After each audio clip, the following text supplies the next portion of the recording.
Hi, guys. Welcome back to another The Deciding Factor podcast. I'm John. And I'm ALTON. And we have intern Barb joining us again. Hi. And also, we have a special guest, Mark Herschberg. He is going to be walking us through the topic of career planning. Should you have it before you start a job? Should you have it before you finish school? I don't know, but we're going to answer that question in today's podcast. So if you've been wondering this for your kids or even yourself, I'm sure we're all going to learn a little something. And definitely ALTON, he's still working on his career plan. So we'll let you know. Quit everything, start a podcast. Right? So stay tuned. I'm sure you'll learn something. If not, make fun of us on social media. We'd love to hear from you. All right, guys, stay tuned. This is The Deciding Factor. Everyday life issues broken down to help you build your own opinions on the issues that matter most. Coming to you from Austin, Texas, this is The Deciding Factor with your host, ALTON Hill and John HERZOG.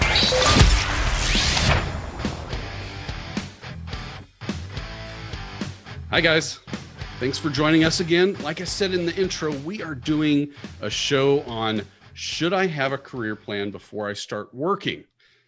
We wanted to tackle this subject, and who better than someone who does this for a living and who has studied much about it. This man is Mark Herschberg. From tracking criminals and terrorists on the dark web to creating marketplaces in a new authentication system. Mark has spent his career launching and developing new ventures at startups, as well as Fortune 500s in academia. He helped to start the Undergraduate Practice Opportunities program, dubbed MIT's Career Success Accelerator, where he teaches annually. At MIT, he has received a BS in both physics, electric engineering, computer science, as well as a master's degree in electrical engineering and computer science as well, focusing on cryptography. At Harvard Business School, Mark has helped create a platform used to teach finance and prominent business schools. He also works with many nonprofits, including Techie Youth and Plant a Million Corals. On a side note, though, he is actually one of the top-ranked ballroom dancers in the country, and now lives in New York City, where he is known for his social gatherings, including his annual Halloween party, which he'll have to tell us a little about, as well as his diverse cufflink collection that he has. So welcome, Mark. Welcome. Thank you for having me. It's a pleasure to be here. So you collect a lot of cufflinks. Tell me about that. Show us the links. So the links today, this was a gift from a friend. These are the Career Toolkit cufflinks. Yes. Take an image from the book. I have over 400 pairs of cufflinks. A friend of mine talked me into starting to wear cuff shirts, French cuff shirts. And I started doing it. I had a couple basic, the knot, the square, it's really boring. Then I found you can get what people call novelty cufflinks. So of the 400 pairs, most of them foods. I have sushi, I have hamburgers, I have, hot dogs, I have cocktails, I have means of transportation, I have comic books, superheroes, sci-fi, I have flags, I have symbols.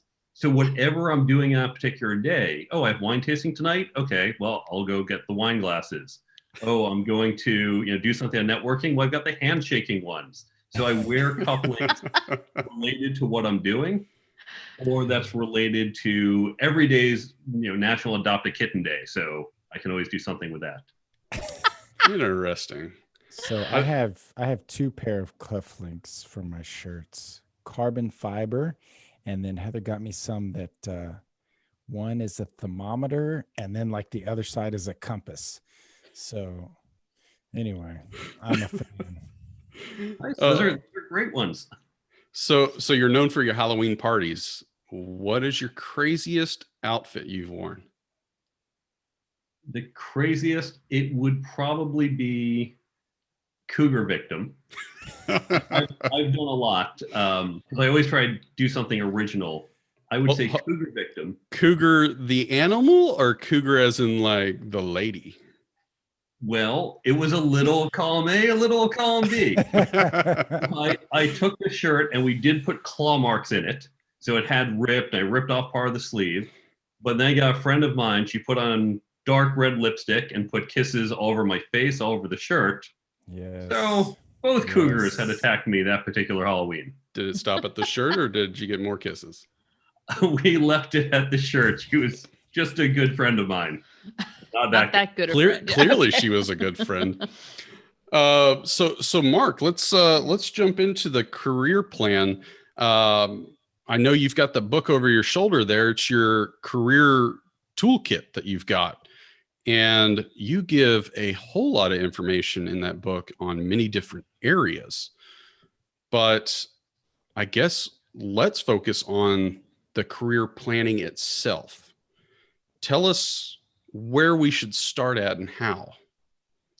I have seen so many people in life who want to get that next job, reach some level, and they just hope, well, I'll just keep doing what I do and eventually I'll get promoted or find a company that will hire me. But of course, hope is not a plan. That's not how things work, right? Yes. When we want to achieve something, we set out a plan. We say, how am I going to do this? We see this in the work world. On every project we do at work, we have a plan for how we're going to achieve it. Whether it's 1 month or 10 years, we have a plan. The key thing to keep in mind, and we know whenever we create a project plan at work, it never quite works out as we expect.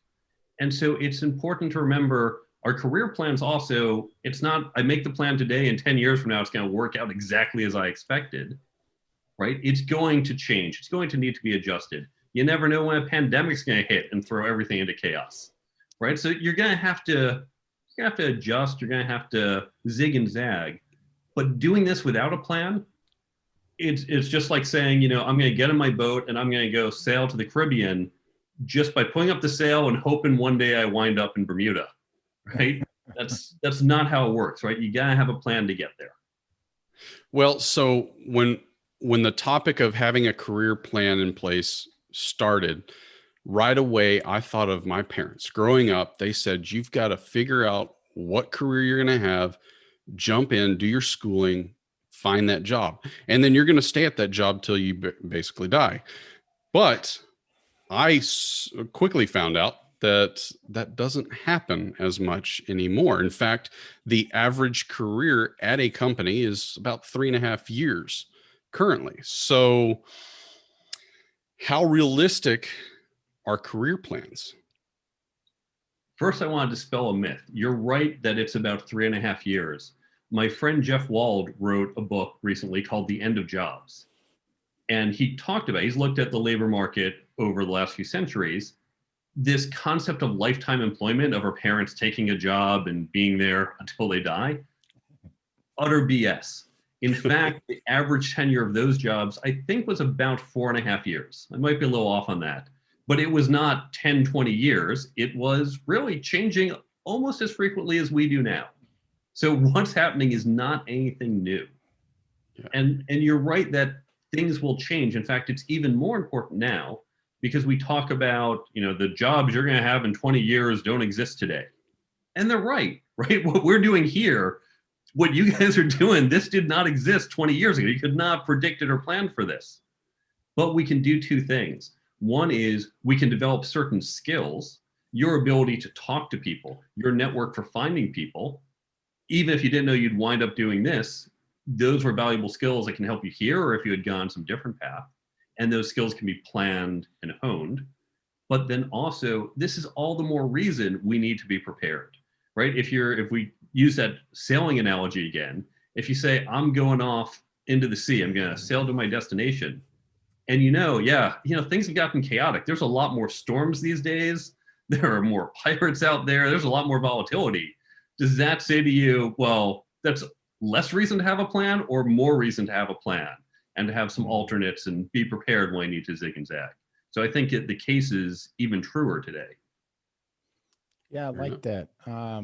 Tell us a little bit about, we're talking about a plan, and maybe some of us are sitting here making some assumptions on what a plan might look like. Do you mind just sharing with us a little bit about, your idea around a plan? Is it like, okay, I'm going to go to this college as soon as I start working, or, give us some feedback there. Yeah, there's multiple components to a plan, and you don't have to have everything laid out perfectly. It begins by asking questions, not even about your career, just about life. What do I want to have life? Right? Where do I want to be in the future? Where do I want to live? What kind of lifestyle do I want? Do I want a 9 to 5 lifestyle and weekends are for me? Do I want more flexibility? Do I want to be on the road a lot? And then how might these change in the future? Being a road warrior at 23, right out of school, and you're flying every week, I mean, that sounds great.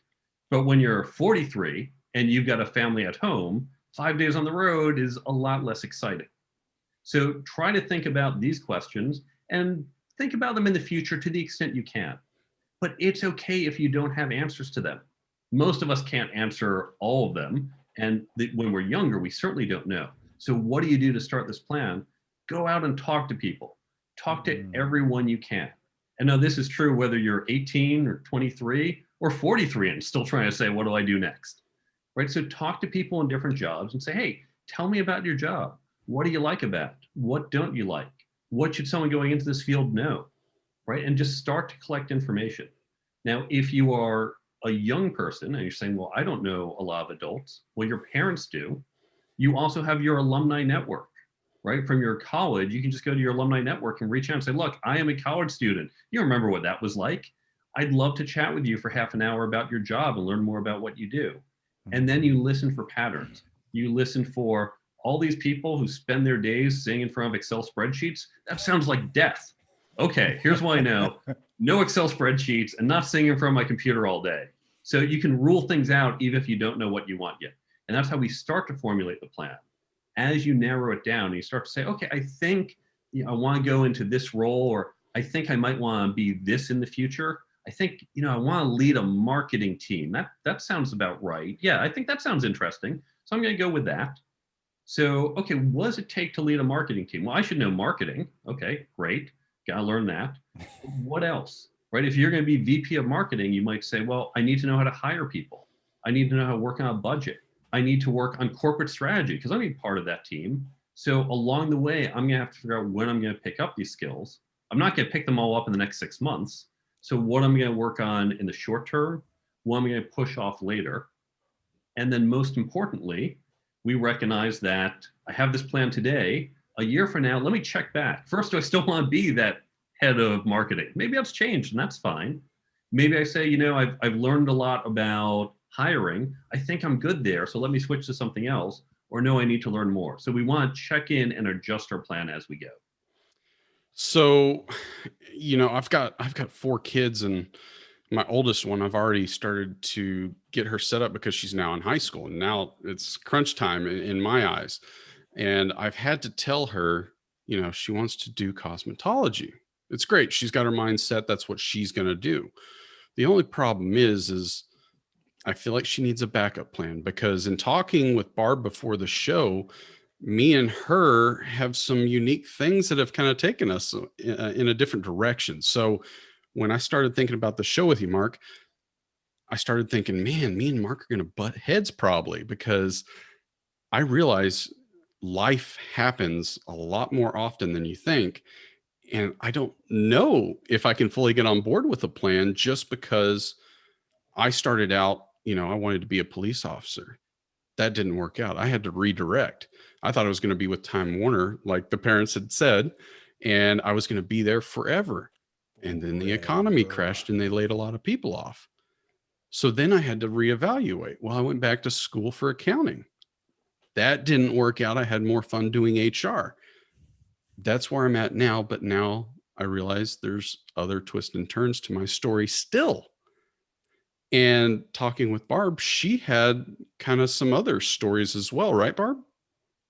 Well, yeah, I did. Although I don't think I was ever as well planned out as you. But yeah, I was a jazz pianist, and my plan was to travel. I was in the process of getting onto a cruise ship, and my mom got diagnosed with cancer, and so I changed plans. I decided it was better to be close to home. I'm a stay-at-home mom. I homeschool my kids. Like, it's a totally different direction than what I thought I was going to go. This is not in conflict. Now, certainly if you asked me at 18 when I was going to MIT and studying physics and computer science, saying, hey, in 20 some years, you're going to be going on shows, writing a book about soft skills, you're nuts, right? I'm going to get my PhD in physics. But things happen along the way, one of which is I realized the challenges I would get in physics were not, it's still an interesting field, I like it, but that's not where I wanted to spend my time. As I understood more about it, that wasn't the path for me. And so I adjusted my plan. When I started teaching this class at MIT, I just got connected to them and they were trying to put something together, said, how can I help? And then they said, oh, and why don't you come help teach? That got me teaching, that led to the book. I could have planned for that. I could have said, oh, okay, in 6 years, go start teaching at MIT. But having a sense of what I enjoy, I was open to the opportunities when they came along. So we want to have some sense of direction. Again, you can change, you can update.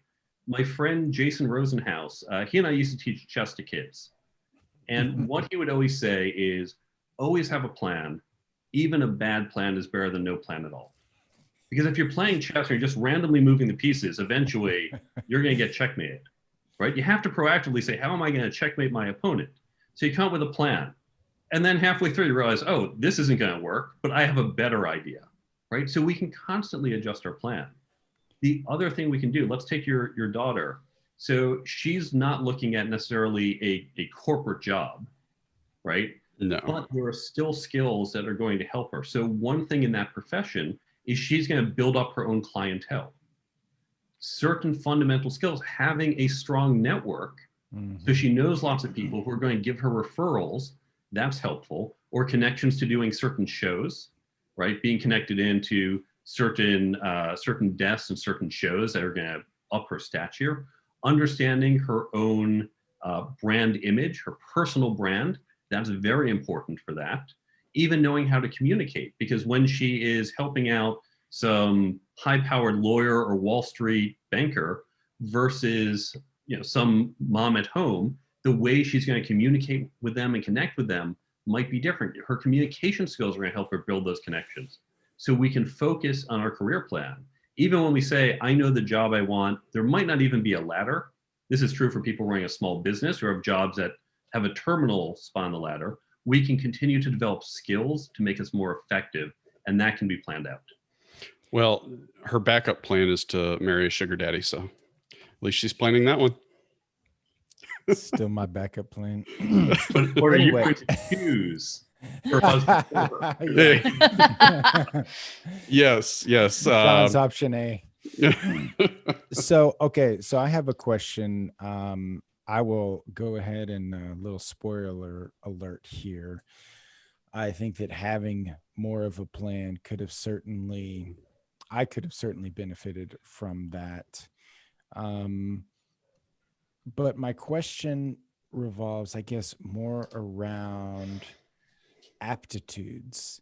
And what is your take on building that plan versus aptitudes? And I say that because when we were in high school, I think I was like sophomore in high school or something, and they gave us an aptitude test. So you had to fill out 1,000 questions. And keep in mind, in high school, I was on the honor roll, but I was probably like good kid, but I just talked trash the whole time and whatever. Anyway, they were like, at the end of the whole thing, they're like, Alton, your ideal job is a teacher. And I was just like, you're all idiots. I'm not going to be a teacher. Anyway, now, like, John sent an email just the other day, like, our rankings are skyrocketing for our podcast in the education segment, which is exactly what I'm doing. And I don't resent it now, but how can we maybe implement the plan with respect to aptitudes, or what's your take on that? Yeah, I am a fan of certain types of tests. And now we want to distinguish between preference and aptitude. So aptitude, that's like the SATs. And it's saying, how are you doing math versus verbal? Not surprisingly for me, my math scores were really good. Right? I went on to get a lot of STEM degrees. Where I didn't have a strong aptitude was my interpersonal skills. I used to be terrible at public speaking. If you asked me to do this years ago, I'd be hiding. I'd be afraid to be on here and nervous, right? And I used to think EQ, this is a whole bunch of BS. It's really about the math. I had neither the aptitude nor the preference. Now, there are other tests that determine preferences, where we tend to engage, how we tend to think. And so I looked at these tests, I took a bunch and said, oh, you're really good at quantitative reasoning. Okay, no surprise there, didn't get a test for that. Said, you're really weak in these other areas. And I realized this was a weakness in me. I wanted to address it. Not that I was gonna be the world's best, but by being a little stronger, right? By doing some public speaking. I'm not the world's greatest public speaker, but now I can go on shows like this and that helps me. I can go and speak at conferences and that helps my career. Said I have to get better at these other skills. And recognizing where I had preferences was important. So for example, I know I have a preference to eat cookies, not broccoli. Strong preference, right? But turns out eating broccoli is kind of important, right? And so growing up, I was never big on eating vegetables, but I realized I should probably eat more, especially as I get older. It's still not my preference, but of course I improved my commitment to it because what happens is our preferences become our behaviors and our behaviors reinforce our skills, which turn to strengths. So it's important to understand what our preferences are because our aptitudes tend to come from preferences. I'm good at math because I found it interesting when I was 5. I used to like doing math and math puzzles. And so I got better at it. It was self-reinforcing. Kids who liked hockey, practiced a lot, became good hockey players. So we should look at our preferences, look at where we're spending time, look at where we're weak. It might begin by recognizing where we're not at, where our preferences don't take us, right? I still have to force myself to eat vegetables, but okay, right, conscious, okay, eat vegetables today. And now I've gotten sufficient at that level. So I would say use these assessments. Don't say, the test told me I have to do this or can't do that. No, you can do whatever you want. And I'll give a great example. A friend of mine, Olivia Fox-Caban, wrote a book called The Charisma Myth. Now we think of people as naturally charismatic or not. Turns out charisma can be learned. Just like baseball or economics, you can learn to be charismatic. You can also learn leadership. You can improve your communications. You can learn to negotiate, learn to be a better networker. All of these professional skills you can learn, and possibly you might even start to enjoy. But even if you don't, you still recognize, all right, I have to eat my vegetables from time to time. Nice. So, John, Do we? it's a different show now. So John and Alton did a show a few months back on whether should I go to college. Where do you think that college plays into career planning? Is this something?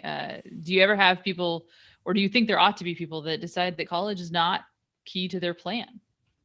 100%. I'm obviously a big fan of college. I spent a lot of time going to it. I still teach at. And I think college can do some great things. I also think it's overused. I think college, unfortunately, has become this rite of passage for the middle class. And so middle class folks think, okay, college, because this is how you get a good middle class lifestyle. And that was true maybe 50 years ago. But then you have people going $80,000, $150,000 into debt. And for some of these degrees, it's not going to pay back well. I've seen lots of people who went to top schools and then wound up managing a Gap, being an executive assistant, and great jobs. I'm not knocking them, but their college degree didn't set them up for it. Mm-hmm. I'm actually a proponent of more vocational training. And I don't necessarily mean air conditioning repair, although certainly we need that too. But okay, if you're going to manage a retail store, hoping that we still have retail after the pandemic, manage a retail store, don't spend time learning Shakespeare and taking a calculus class and getting these broad requirements and then going deep in marketing. Go to a program that says, here's marketing 101, here's HR 101, here's bookkeeping 101, here's some basic skills, And then you go out and you're very effective at that. I'm also a believer our educational system comes from our historical trends. It's backwards looking. The reason we have high school and primary school as they are, the reason universities are as they are, goes back literally hundreds of years. And so the concept that at 22, I leave, I've gotten all the knowledge I need, and now I'm good for 40 years, not happening. We have to change our educational system and society as a whole such that we have people continuously learning and developing throughout their careers. But also there will probably be periods, maybe once every 10 years, we all say, you know, I need to spend 3 months upskilling, right? Doing some concentrated focus in between jobs or taking a sabbatical. And this should be norm in our society. But right now, you're doing what? That's strange. So I think we need a lot of adjustments. College is great, so are vocational skills. And I think we need to really expand that. I think that's a point for me and you, Alton, right? From that podcast we did, we talked about a lot of the things you mentioned. So definitely, if you're watching right now, go back, listen to that podcast. I think that was a really good one that we did. We do all good ones, John. What are you saying, man? They're Yeah, all sorry. epic. You're right. I can't deny that. Question though for you. This seems like a really important topic, more so than some of the math classes they teach in high school. So why the heck don't they teach a class on career planning in high school? I'm talking like probably freshman year, right? They gave me an aptitude test, John. Screw that. Let's go even further. Now, raise your hand if you've ever heard networking is really important, right? All of us have been told that at some point. Lots of people say it. Okay, now raise your hand if you've ever had a networking class, a single class on networking. I have, but I'm an exception, and it's only been in the last 2 years. We had a I might not. podcast about it too. Okay. That's fantastic. It's generally, I see no hands up, for right? sure. Wait, universally, people tell us this is such an important skill, and no one bothers to teach us. Not even a single hour in all of high school, all of college. No one could spend an hour teaching this to us. It's because we have set up our university system to focus on specific skills. So our high school system is designed to make you a well-rounded person, right? You need to learn some English, some history, some civics, learn a foreign language. You have to have the basics to fit into society.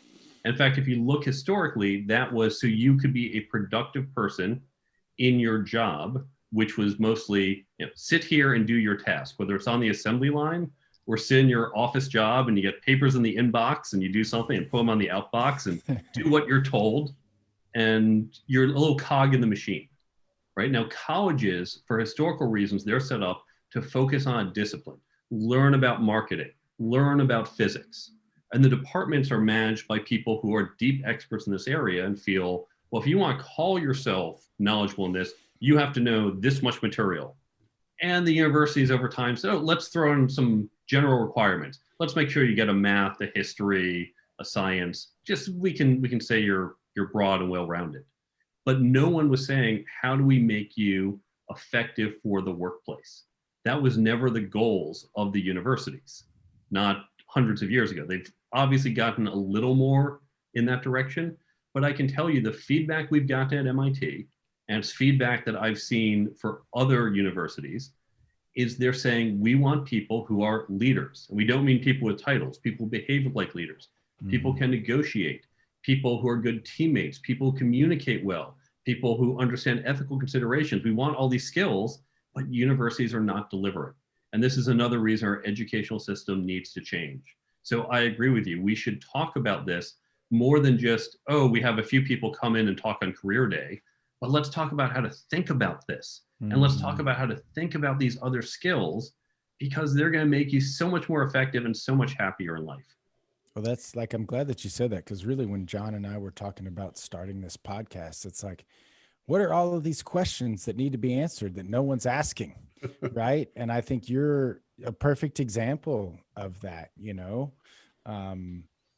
it seems to me that you're making much more distinctions about really, you know, what I'm hearing from you is like, if you can just settle and take whatever life gives you, ignore the plan. Right. But if you want to get something out of life and be ready to respond, somewhat well, right? Like back to the chess example, to the things that are inevitably going to happen, then you have to start thinking about your life a little differently. And I know that that's true for me. And I feel like I lost a lot of years because of my lack of planning. So preaching to the choir here today. Yeah, it's the fact that we don't live in isolation. If you had total control in your life, sure, just okay, today I feel like doing this. But the world changes around us, right? And they can change in global ways like pandemics. It can change in ways that your boss walks into your office and says, "Hey, I've got an opportunity. This project is opening up. Do you want to be on it?" Should you? Is that project going to help you move forward or not? How do you know? If you don't know where you're going, it's hard to decide if that's going to be a help or a hindrance. And so having that plan, again, maybe it's wrong. Maybe you say, I think it will help me get on the project. And you realize, no, that really wasn't. Well, good. Now update your plan and make sure your next step gets you back on track. But without a plan, you're just wandering in the woods. Okay, I think that I would be remiss if I didn't do just one devil's advocate, one option. Okay. When I think of this kind of planning, that you got to have a backup plan for this and what my mind is going to is what's the end goal, right? And what I'm thinking of, and maybe this is like the total housewife way to look at this, but I think about women that they go into the hospital with a birth plan, right? Like, this is how I want to do it. The music will be playing and the temperature will be like this. And I have seen so many people that come out, I mean, they're not equipped for what actually happens because they're so attached to their plan. The plan is, that's how we live. And I see this with careers also, where I have met countless people in their 50s, 60s that look on their life as if it was a disappointment because they had so many plans and the plans, whatever happened didn't work out. There is part of me that feels just an innate resistance to this idea of, of career planning to this degree, because I wonder how much of our lives we're missing looking forward to what the plan needs to be. Talk me down off that. So I'm going to quote from no less an luminary than President Eisenhower. And Eisenhower said, "No plan ever survives contact with the enemy." Lots of variations of this quote. It is not the plan itself, right? So the generals show up like, okay, here's our plan. And 2 minutes into it, your plan went out the window, right? They didn't respond exactly how you hoped they responded. But the act of planning, right? He also said, plans are worthless, but planning is everything. It's that act of planning, the act of thinking about that when things go out the window, you say, okay, all is not lost because I thought about 6 different situations. This is number 7, but it's kind of like a little situation 2, a bit of situation 5. So if we take some of these ideas, okay, here's how we're going to deal with option 7. And so don't have your plan and say, this is my plan, and panic when you're not on plan. Your plan has to be flexible and fluid. But that act of planning, it's even going out, asking these questions and thinking about it, even just knowing, I don't want to do this, I want to avoid these things. It's going to help you be more responsive when things come up. Now, having a plan does not guarantee success. It doesn't guarantee you the corner office, doesn't guarantee you happiness in life. But if you don't have a plan, the odds that you're going to wind up where you want to go, much lower. Wow, I love that. Yeah, for sure. One more question from me, and this is maybe a little more philosophical, but I appreciate Barbara's question. I think I could convince most people that having a plan is a reasonable thing to consider. I would say, speaking from my own experience, and this may, not be normal. Like, I had no plan, no strategy, no imagination, no one really saying to me when I was listening anyway, like, hey, you should do this. It was like, oh, go to school and do your thing. Because like for me, going to college was just, that was it. That was success, that you got accepted and went or something. Which I'm never going to tell my kids that just getting to college is it or anything. So my question is, how do you get people to ask this question? How do we get parents who aren't thinking this way to think, how can you help your kids, start planning? Or if you're a kid and your parents aren't doing that, like, is there anything that we can do to encourage kids to read a book about it? Or, I don't know. It's just a thought that's bouncing around in my head. Good question. So there's two questions. These are really good ones. The first was, how do you as a parent get your kids start asking this question? Unfortunately, you can't force someone to do something, right? And if we think of our other parent challenges, how do you get them to eat their vegetables, right? I mean, this is a battle we've all seen. The best you can do is barter, right? Okay, well, eat 3 more string beans and then you get dessert, right? So what are you doing there? This is classic negotiations, actually. We talk about this as well in the book. So you are aligning your goals to their goals. So when you talk to your kids, you say, hey, let's talk about your future. And you go, oh, mom, no, right? But don't talk about the future that way. Talk about what they're excited about. Oh, they want to be a rock star. They want to be an astronaut, whatever. Talk about that. And then ask, like, okay, hey, you want to be an astronaut. So like, how are you going to do that? Like, what do astronauts study in college? Goes, oh, I don't know. Like, maybe we should find out. Right? So find what excites them and gets them interested in, and just have some conversations, not direct, but indirect on those topics to get your child to start thinking about it and exploring these questions. And then even be supportive and say, oh, there are talks about this. When I was a kid, I was interested in physics. We lived right by Princeton, which had a reactor, a fusion reactor, and they used to do talks every Saturday. So my dad would drive me every Saturday morning. He'd wake up early on his day off. He could sleep in, but a great dad, and he'd take me there and we'd go listen to science talks, right? And that helped encourage me. I could hear about different types of science. Now, your other question, so let's assume you have a kid who's motivated, but their parents don't always know what to do, right? It might be a nature of their careers and their experience. They're not familiar with this. I will say a lot of universities have these great programs called first generation. So if you are a parent of a student who's a first generation college student, there are organizations where they kind of do step in, say, look, we know your parents might not be able to give you this advice. We have other alums who can help you along the way. So there are great organizations like that, both in the university and outside. I've mentored with Future and Options in New York City. We do the same thing for college students. But if you are a motivated college student, the great thing is you have incredible access. So when I was a kid, I went to my local library. That was it, right? Or my dad took me down to some of these talks.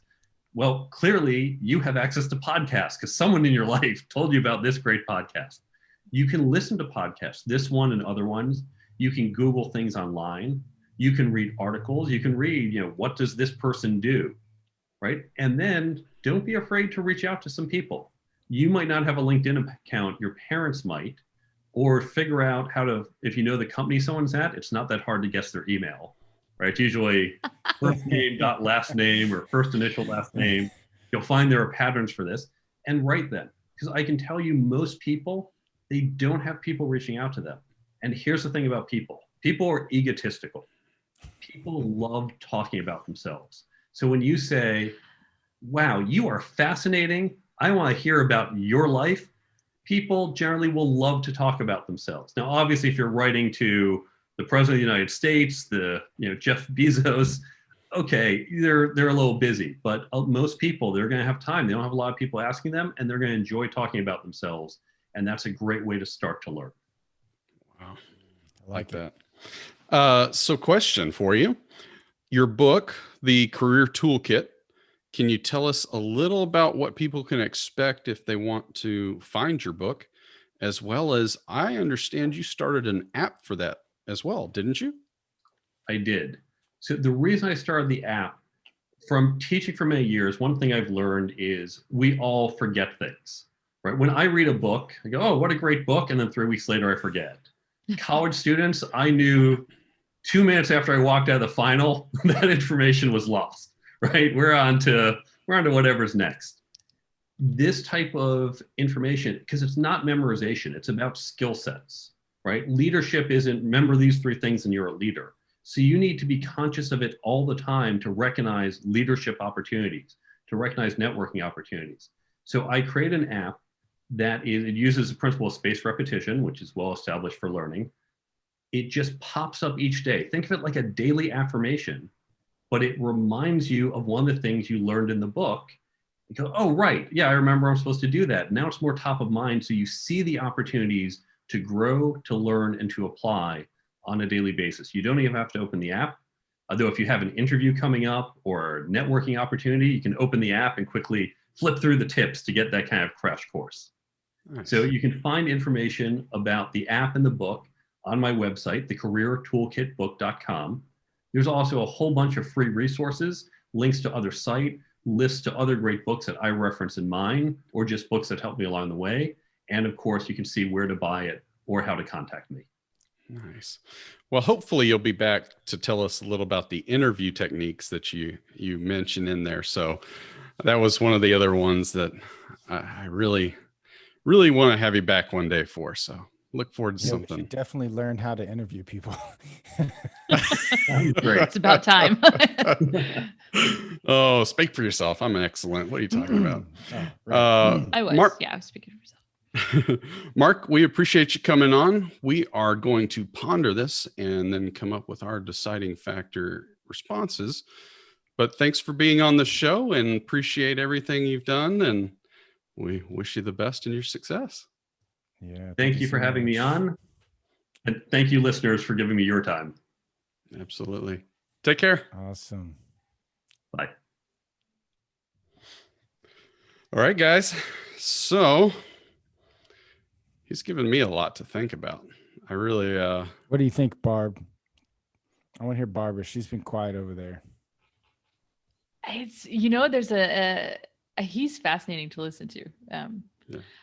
I think it's the option C in my brain that I see pitfalls, right? It's kind of how my thinking works, is like I'm looking for the holes. I think that the principle is really good. And I liked what he said about this being about developing skills. I can totally get behind that. I have a little bit of trouble with getting entirely behind the importance of career planning. It's funny. I don't think you guys are actually much older than I am. I haven't asked. You don't have to say it on the air. But when I was in high school, when I was a senior, the high school actually started making career planning part of the curriculum, where you had, like senior projects to do, and you had to choose what career path you were going to focus on. And I'm just telling you, there's a possibility that I lied through that entire year really effectively, to the point where my senior project involved, I chose to do it on the history of percussion because I was a musician. I spoke to, they had members of the community, like superintendent of schools, all these business owners.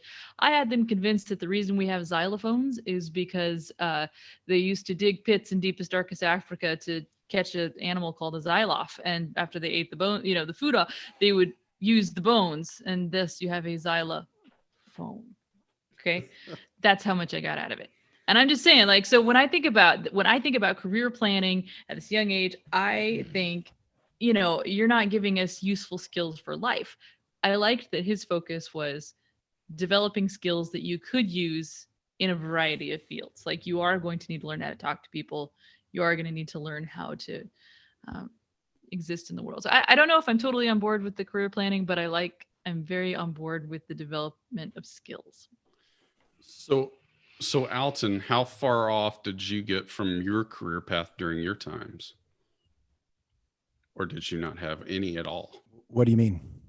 Like, when you were in high school, were you already thinking of engineering or marketing, things like that? Okay, well, I'm just going to admit this on our podcast here. I had no plan, no strategy, nothing. Literally, I had a friend who was, I guess, like, he's probably not old enough to be my dad, but almost. Okay. So older than me, he was working in high tech and doing really well for himself. And he was talking to me. He's like, "Hey, Alton, you seem like you could do engineering. You should do that." And I'm like, "Okay, what's engineering?" And he's like, well, you know, you Driving got the this train. and that. And I'm like, okay. And he's like, I can tell you've got a mind for it, and you can just go get this 2-year degree, and then they'll pay you to get your 4-year, and you can go up the ladder and you'll be really successful. And I was like, okay, sounds cool. He's like, "Hey, how about sometime I just take you out and introduce you to some of my people?" And I'm like, okay. So he goes and does that. And then, like, literally, no one told me to do anything different. So I just did it. And I made a really successful career out of it because one person said, "Hey, Alton, I think you'd be good at it. You should try it." And so I did it. And like looking back, it had nothing to do with anything that I liked. It was one person's opinion about something that I would be good at. And I never had enough faith in my own self that I could like literally do whatever I wanted. And so I stumbled upon these other things. Like, I'm like, oh, I want a motorcycle race. So I started motorcycle racing, and then I was fast. And then somebody's like, "Hey, you should teach motorcycle racing at my motorcycle racing course." And then bam, it hit me that I was actually really a teacher. Even though I hated the idea. Like, well, Heather, I could teach motorcycle racing forever. And she's like, well, anyway. You know what I want to know? So Like that, your story though is proof to me that had you been fixated on a plan, like, you know, my intent, my career plan is to be a Starbucks manager, whatever it would have been, that maybe you would have missed these opportunities that, yeah, it wasn't like your passion to do at the time, but the skills you got doing it, you're using today, right? yeah, so here's the thing. I think that um and I could be wrong, Barbara. I think you're kind of protesting this word plan, and maybe I don't know what the word plan means. Um, but I'm thinking more of like less of a playbook with plays and more of an idea of what you want out of life. And so like he was saying, I married Heather at 19, and I could have gotten those high tech travel everywhere jobs, and I didn't want that. Had nothing to do with what I'm capable of. It was just like, I want to be with my wife. I don't want to be in Germany while she's 8 months pregnant, you know? And so I think thinking about that, and also I feel like I'm much more successful in my marketing company than I ever was in the high tech field. And I'm not using the same skills. And I think if when I look back to high school, college, if someone would have said, "Hey, Alton, I know you don't think that you could actually make money by being a leader, but it turns out that you can actually make a lot of money being a leader if you would just focus on, you know, having an aptitude in some of these areas and you know, really hone in these things. Like, I know you don't like people and networking, but I'm telling you, if you would just put a little bit of effort in there, maybe someday that could really help you be super successful." You know, putting those things into my plan, like, "Hey, Alton, you might end up just, you know, teaching people on a podcast things and just, you know, telling stories." I would have been like, "That's stupid," you know? So anyway, I think just having an idea of what you're good at and what you want, when things happen, it will help you make those decisions as to like, yes, this is good, or I'm out. So do y'all, either of y'all, have any regrets on some of the paths you took? Because I look back at, you know, becoming a police officer. That was like the number one thing I wanted to do. I grew up doing volunteer firefighting. I worked beside the guys. I have family that, you know, are cops, and I really wanted to be on it. And I still to this day regret not being in that career path, but things just always stop me. I feel like God was like, "No, you're not going to do that. You're doing this." And so I got forced in different directions. But I, I don't know. I mean, I think that even, that's okay. I think sometimes God does that. And I think that that's totally okay. I think it's okay to have a plan of the way you think it's going to work. And then for God to come in and be like, yeah. yeah, this is this is going to help you, right? Like I think about Moses, right? Moses killed the Egyptian because he thought, he was like, yeah, God said, I'm going to save Israel. So here, I'm just going to kill this guy because he has a bad attitude. And God's like, well, that's you doing it, Moses. I've got a better way. Actually, go live in the woods for a while and then come back. And then I'm going to actually do it. So I think that's an okay thing too. Yeah. It's just one of those things because also, after the police thing didn't work out, I had to reevaluate.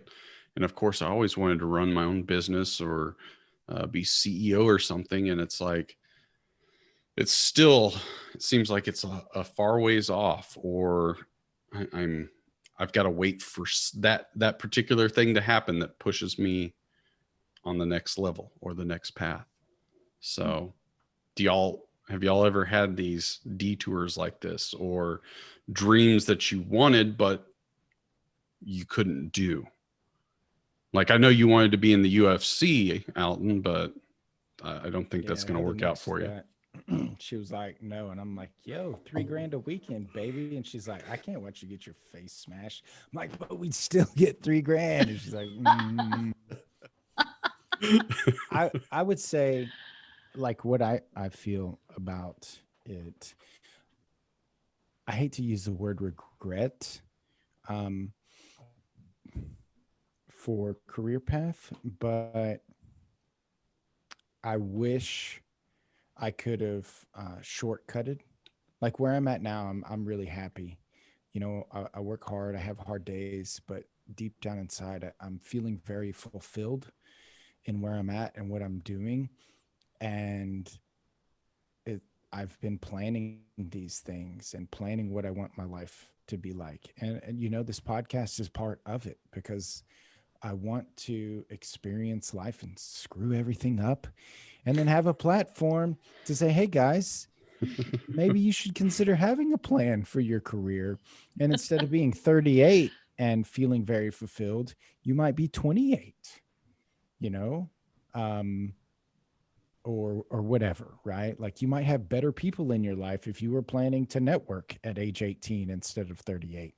You could be around those people that are going to help you leapfrog these problems or barriers, hurdles that you're going to have. But you thought that networking and meeting people was stupid, so you didn't do it for 30 years. And so now you're starting at 30 when you could have started at 13. Yeah. Yeah, I agree with you. I don't like the word regret, I guess. I don't have regrets about decisions that I've made, chiefly because I remember even in high school, and it's kind of stuck with me. I've always wanted to be someone that gets to the end of the day and says, I want to do what I did. So I don't tend to be someone that writes lists in advance, but I do like writing lists after the fact. What happened today? What did we do? And say, I want to be doing what I did. And I feel like, so when I look at different detours, I look at a decade of having not slept at all. And did I do it the best? Probably not, but there's purpose in that. I feel like all of these detours, all the places that I have ended up that I didn't expect, that there's purpose in that. And so when I think about, had I had a better plan, what I see in myself, and I don't know that's universal, but what I see in myself is that there would be a huge potential for discontentment, like waiting for the real thing to happen. Like I'm going to get to the point where I do this for real. I would rather be living my life like I am doing the thing that I want to be doing. And if that means that I'm doing 8 loads of laundry a day, okay. I think that the skill of joy in what you're doing, that's the one that I've wanted to cultivate most.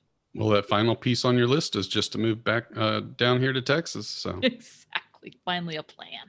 Yes, which I've been waiting for you to move. So yeah, I'm trying to find that farm for you. You guys grow grapefruit, John, right? I really want to be a grapefruit farmer. I think I could get behind that. Not so much grapefruits, but there's Peaches. a lot of wineries Peaches around Fredericksburg, Texas. Peaches. And you should do Peaches. Okay. All right. Or Do pecans. peaches. Or I could do pecans. pecans. I've eaten some killer pears. I don't think Texas is known for their pears, but man, the pear trees around here, like, man, my grandfather had some growing up, and in the summer you just bite into that thing and just the juice would be running down your elbow, and it's like so juicy. We've grown Man. pears. We could do that. That's a thing. All right, guys, let's do the deciding factor. Now it's time for our deciding factor.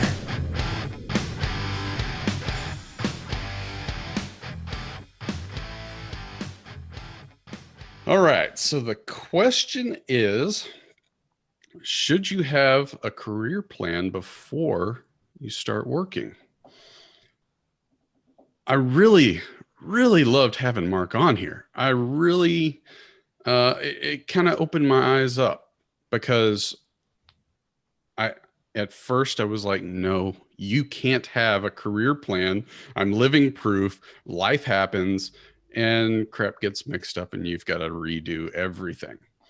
However, that's the personality that I have. It's this very analytical side, which is kind of from the accounting background, right? So I get stuck in too much of the details sometimes. And like what he said is, find the things you like, stick in areas that you really enjoy, and start a smaller vision, and then adapt as time goes by. So I'm really on board with virtually everything he was saying. I mean, even the college degree we've talked about on the other podcast, and he mentioned it as well. That's not necessarily the career path for everyone.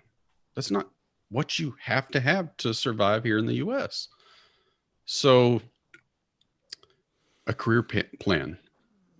Yes, I really think that really needs to start in high school, to be honest with you, at the latest. And I think it should actually be taught in some form or fashion in high school, or at least to really help out, because you have these career counselors in high school or even in college, but I feel like they don't really do anything to help you. No. I think they sit around there and play Tetris on their computer all day. I mean, Or- I think that they try, but it's not, generally, I think one of those career counselors is not someone who's, career counselors, but probably hasn't created this epic life that they're really proud of and, are super fulfilled every day giving you advice. Yeah. So I really think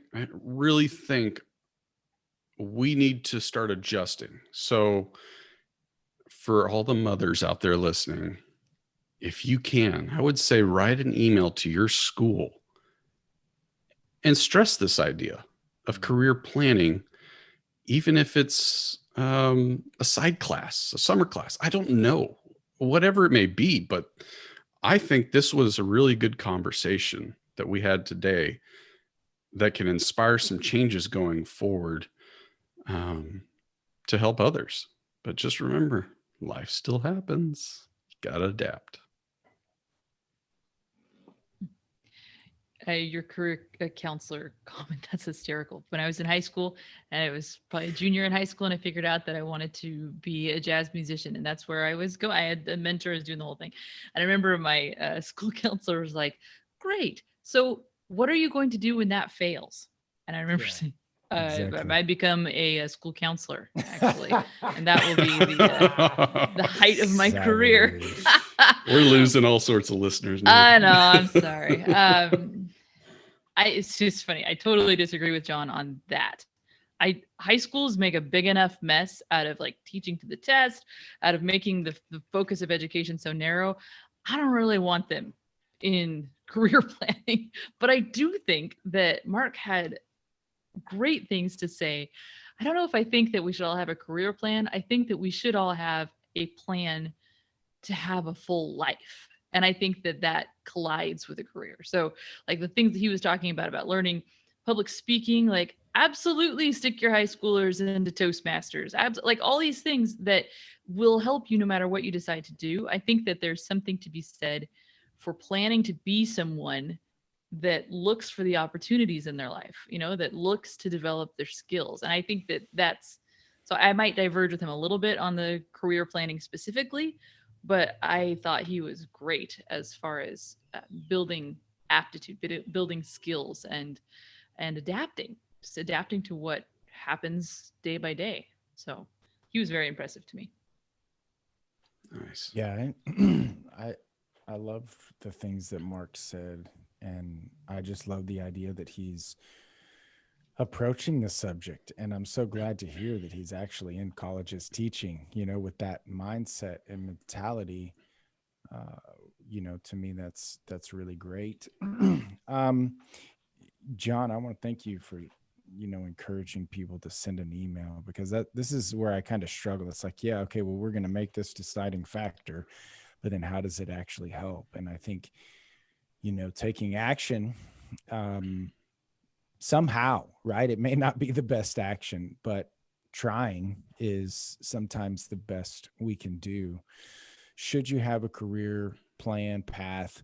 I gotta say, without a doubt, if you want to be more fulfilled, I think that you have to have a plan. And I think that we should want to be fulfilled because I think that God has given us the gifts for a reason. And I think that we should lean into those gifts. And I think if you don't have a plan, you may end up jumping into some field where you're not really utilizing all of those gifts. You just kind of haphazardly said, oh, look, yeah, that makes money. Somebody recommended it. I'll do it. And then you do it, and you do it after a while. And like, maybe that wasn't the best you could offer humanity. So the things that he said that Mark said that really kind of got my attention were, develop skill sets versus, training for a specific position. Right. And I think that y'all mentioned that. And I think that that's, that it's really good. And I think that planning is different than a specific plan. And I do believe that that's where the value is in the planning. Like Heather, she doesn't really, she's not like me. She's not like calculated. She's very much live in the moment. She's happy and carefree. And I'm like, but you got to think about the consequences. And what about the 5 years, And so I feel like I love her to death. And I love that she's not telling me about 5-year plans, or I'd just be like, shut up. But I do feel like she benefits from my kind of insanity of,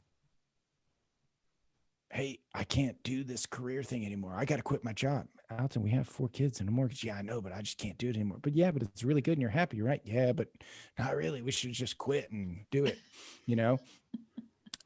So I do think that she benefits from it. And I think that everyone would benefit from thinking about it and seeing where that takes them more than just hoping. Guys, I love this input. I think this was a really good podcast. More importantly, I really think that you listening out there has someone that could benefit from hearing this. Make sure you check us out on all of our social media. Join the conversations, make fun of us, yell at us. Trash. Or better yet, let's start sending some emails to some people. Let's change some things. There's plenty to change in this world. But until next time, make sure you catch us on YouTube as well. You can see our pretty faces online. Unless you just want to avoid that, then you can just listen to our podcast via audio. Check out any platform you want. All right, guys. It's been fun and enjoyable. I've learned a lot, and I got to spend time with my friends. Everyone, say bye. Later. Bye.